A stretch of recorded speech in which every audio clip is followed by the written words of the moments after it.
चलो करिए स्टार्ट। अज आप करने हैं numericals based on dimensional formula. Numericals based on dimensional formula. हम क्वेश्चन किमें क्वेश्चन आते हैं देखो तो ना। First question, the force is depend upon mass and acceleration.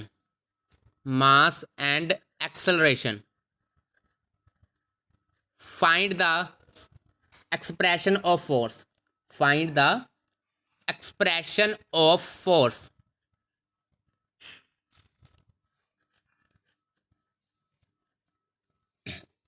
ਹੁਣ सब तो पहला न्यूमेरिकल से क्या करना है, आ देखो भी फोर्स डिपेंड किते कर रही है।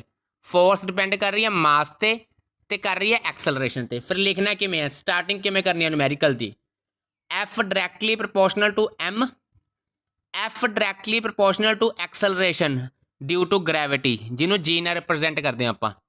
ਇਹਦੀ ਪਾਵਰ ਕਰ ਦੇਣੀ ਹੈ ए, ਇਹਦੀ ਪਾਵਰ ਕਰ ਦੇਣੀ ਹੈ बी। ਇਹਨੂੰ ਇਕੁਏਸ਼ਨ ਨੰਬਰ 1 ਦੇਣਾ ਹੈ, ਇਹਨੂੰ ਇਕੁਏਸ਼ਨ ਨੰਬਰ 2 ਦੇਣਾ ਹੈ। ਇਕੁਏਸ਼ਨ ਨੰਬਰ 1 ਇਕੁਏਸ਼ਨ ਨੰਬਰ 2 ਦੋਨਾਂ ਨੂੰ ਕਰ ਦਿਓ ਕੰਬਾਈਨ। ਕੰਬਾਈਨ ਕਰਨ ਤੋਂ ਬਾਅਦ ਕੀ ਬਣ ਜਾਣਾ, ਐਫ ਪ੍ਰੋਪੋਰਸ਼ਨਲ ਟੂ ਐਮ ਦੀ ਪਾਵਰ ए जी ਦੀ ਪਾਵਰ b। ਕੰਬਾਈਨ ਕਰਤੇ, ਠੀਕ ਹੈ। ਇਹਨੂੰ ਇਕੁਏਸ਼ਨ ਨੰਬਰ 3, मतलब कि यह जो न्यूमेरिकल्स च आ स्टैप होंदा है भी देख लो भी किहड़ी चीज़ किते डिपेंड करती है, मास ते डिपेंड करती है एक्सलरेशन ते। मास ते एक्सलरेशन ड्यू टू ग्रैविटी जी, ਇਹਦੀ पावर ए कर देनी है, ਇਹਦੀ b। फिर दोनों को कर देना कंबाइन। कंबाइन करने तो बाद बन गई आ इक्वेशन। फिर आप लिखना सब तो पहला डिमेंशनल फार्मूला ऑफ फोर्स। सब तो पहला डिमेंशनल फार्मूला लिखो फोर्स का क्या होंदा है, तिन्ना का लिखांगे। डिमेंशनल फार्मूला ऑफ फोर्स क्या होंदा, dimensional formula of force M1 L1 T-2। अगे डिमेंशनल फार्मूला ऑफ मास क्या होंदा है, dimensional formula of mass, dimensional formula of mass M1 L0 T0, M1 L0 T0। फिर अगे आ गया dimensional formula of acceleration. Acceleration का क्या होंदा अपने को dimensional formula M0 L1 T-2। लिख लिया सब दे डिमेंशनल फार्मूले। आ सब दे डिमेंशनल फार्मूले चक के इस इक्वेशन में पुट कर दो। एफ की जगह एफ का करते हैं, चलो M1 L-1 T-2। मास की जगह मास का कर दो, M1 L0 T0। पावर कितनी है मास की ए, तो उरे ए पा दो पावर यदी। फिर एक्सलरेशन का करो M0 L1 T-2, यदी पावर b। हुण अगले स्टैप च की करना है, पावर नूं अंदर लेके जाना है। पावर नूं क्या करना, अंदर लेके जाना है। चलो पावर नूं अंदर ले जाइए, m की पावर a L0 T0। हुण b भी अंदर चल जूगा, M0 L की पावर b T की पावर -2b। इधरले नूं इधर ही एम ही लिखी रखना है, M1 L-1 T-2। देखो भी उरे तक स्टैप पता लग गया की किता है।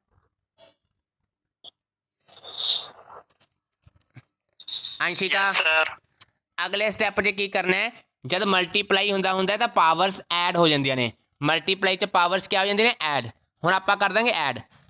M की पावर उरे a है, उरे 0 है, a + 0 a, उरे 0 है, उरे b है, 0 + b b, उरे 0 है, उरे -2b है, तो -2b लो b।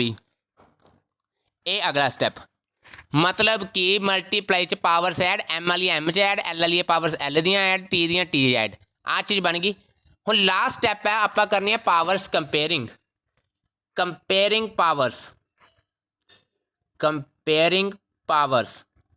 जो पावर्स कंपेयर कीतियां, ठीक है। पहला मास दी पावर्स कंपेयर कर लो। उरे मास की पावर कितनी है, ए है, इधर कितनी है 1, मतलब A = 1 आ गया। Comparing power of mass and length. हुण आ जाओ लेंथ दी पावर्स कंपेयर करिए। इत्थे लेंथ की पावर b है, इधर कितनी है -1, कितनी है उरे M1, उरे 1 होंदा है, 2 मिनट उरे होंदा 1, M1 L1 T-2। उरे भी लेंथ की पावर कितनी है 1 तो उरे बी की वैल्यू आ गई 1। चलो भी अपने कोल मेन मकसद था ए ते बी दी वैल्यूज़ फाइंड करना होंदा, दोनों निकल आईयां।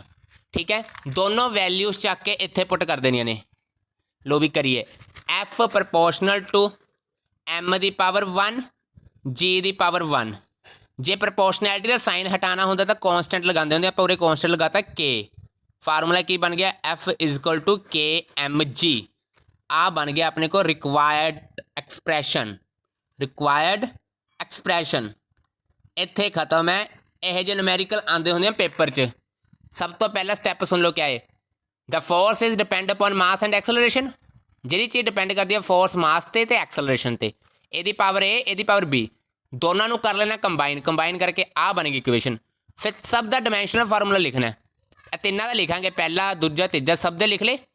तिना के डायमेंशनल फार्मूले इस इक्वेशन पुट कर देने हैं। करते पुट, फिर पावर्स अंदर लेके जानियाँ, मल्टीप्लाई कर देनिया ने। फिर पावर्स को क्या कर देना ऐड। ऐड करके आ ये इक्वल है, फिर कर देनी है कंपेयर कर देनी है पावर्स। पहला मास की पावर कंपेयर की, उरे ए है उरे 1 है, मतलब ए is equal to 1।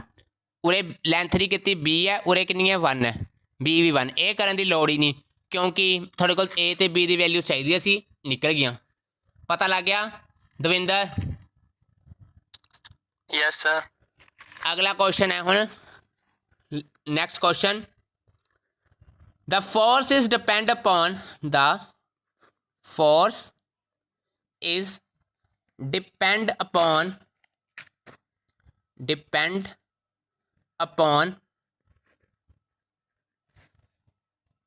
radius, mass and velocity चलो भी obtain the expression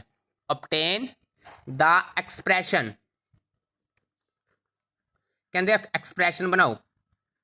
हम देख लो फोर्स किते डिपेंड कर दिया, पहला तो रेडियस ते एदी पावर ए, फिर किते डिपेंड कर दिया मास ते मास की पावर बी, फिर किते डिपेंड कर दिया वेलोसिटी ते वेलोसिटी की पावर सी। 1 2 3 इक्वेशन 1 इक्वेशन 2 इक्वेशन 3 तिनों की कर देना कंबाइन। तिना इक्वेशन की कर देना आप कंबाइन। लो भी आर की पावर ए एम की पावर बी वी की पावर सी। पता लग गया उरे तक? अगे आप हुण की करना, सब के डायमेंशनल फार्मूले लिखने हैं। फोर्स का डायमेंशनल फार्मूला क्या होंगे M1L1T-2। अगे रेडियस मतलब लेंथ का डायमेंशनल फार्मूला क्या होंगे M0L1T0, मतलब यदि पावर कर देनी है A। मास का डायमेंशनल फार्मूला क्या होंगे M1L0T0, मतलब यदि पावर B। वेलोसिटी का क्या होंगे M0L1T-1, यदि पावर C। हुण अपने को अगला स्टैप क्या होंगे, आप लेके जानी है पावर्स अंदर। पावर्स अंदर ले गए, लो भी L की पावर A T0, फिर B अंदर ले गए M की पावर B L0 T0, फिर C अंदर ले गए M की 0 LC T-C, M1L1T-2। हुण ਉਹ ਤੋਂ अगला स्टैप की होंगे दविंदर अपना? ये तो नेक्स्ट स्टेप क्या होता अपना? Sir comparing powers of mass and length, मतलब जेड़ा भी दिता होया जेड़ा मास पहला पावर सब दी कर देनी है ऐड, वो तो बाद चो करांगे ना। पहला पावर्स ऐड करो। पहला मास की पावर उरे 0 है, उरे बी है 0, 0 प्लस बी प्लस 0 मतलब बी। अगे आ जाओ लेंथ दी, उरे ए है उरे 0 है उरे सी है, मतलब ए प्लस सी। अगे आ जाओ टाइम दी, उरे 0 है उरे भी 0 है उरे माइनस सी है, माइनस सी। लो भी इधरले नूं इधर ही रखे आप। हुण करो कंपेयरिंग पावर्स। हुण करांगे आप कंपेयरिंग पावर्स।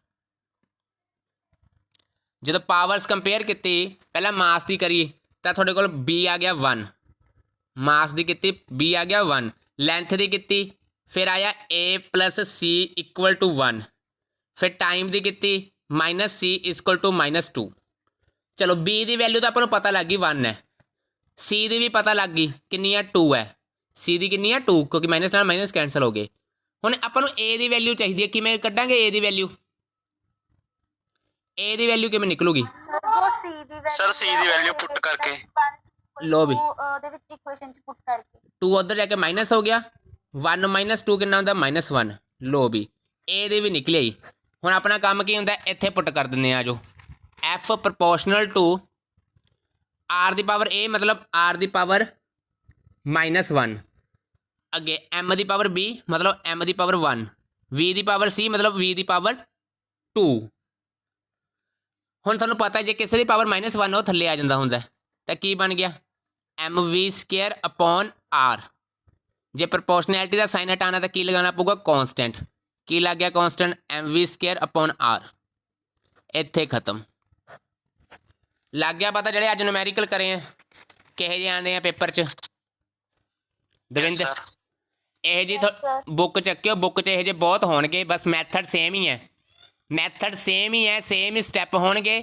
ਡਾਇਮੈਂਸ਼ਨਲ ਫਾਰਮੂਲੇ ਦਾ ਫਰਕ ਹੋਊਗਾ, ਠੀਕ ਹੈ। ਉਹ ਡਾਇਮੈਂਸ਼ਨਲ ਫਾਰਮੂਲੇ ਤੁਹਾਨੂੰ ਯਾਦ ਕਰਨੇ ਪੈਣੇ। ਮੈਂ ਕਰਵਾਏ ਸੀਗੇ ਪਤਾ ਨਹੀਂ 20 ਪਤਾ ਨਹੀਂ 15। ਉਹ ਸਾਰੇ ਡਾਇਮੈਂਸ਼ਨਲ ਫਾਰਮੂਲੇ ਯਾਦ ਕਰਨੇ ਪੈਣੇ ਆ, ਠੀਕ ਹੈ। ਮੈਂ ਤੁਹਾਨੂੰ ਟਾਈਪ ਕਰਵਾਤੀ ਵੀ 2 ਕੁਐਸਚਨ ਬੁੱਕ 'ਚ 3 ਕੁ ਹੋਰ ਹੋਣਗੇ ਇਹਦੇ ਨਾਲ ਦੇ, ਜਾਂ 3 ਜਾਂ 4। ਤਾਂ ਤੁਹਾਨੂੰ ਪਤਾ ਲੱਗ ਜਾਣਾ ਚਾਹੀਦਾ ਸਟੈਪ ਕੀ ਹੈ। ਪਹਿਲਾਂ ਪ੍ਰਪੋਰਸ਼ਨੈਲਿਟੀ, ਫਿਰ ਕੰਬਾਈਨ ਕਰਨਾ, ਸਭ ਦੇ ਡਾਇਮੈਂਸ਼ਨਲ ਫਾਰਮੂਲੇ ਪੁੱਟ ਕਰਨੇ ਆ, ਫਿਰ ਪਾਵਰਸ ਨੂੰ ਅੰਦਰ ਲੈ ਕੇ ਜਾਣਾ, ਫਿਰ ਐਡ ਕਰ ਦੇਣਾ ਪਾਵਰਸ ਨੂੰ। ਐਡ ਕਰਨ ਤੋਂ ਬਾਅਦ ਕੀ ਕਰ ਦੇਣਾ, ਕੰਪੇਅਰ ਕਰ ਦੇਣਾ।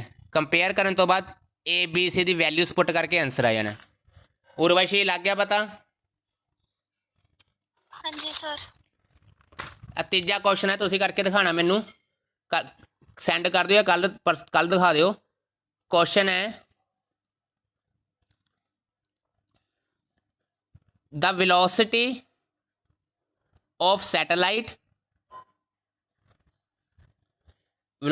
satellite is depend upon acceleration and radius of orbit।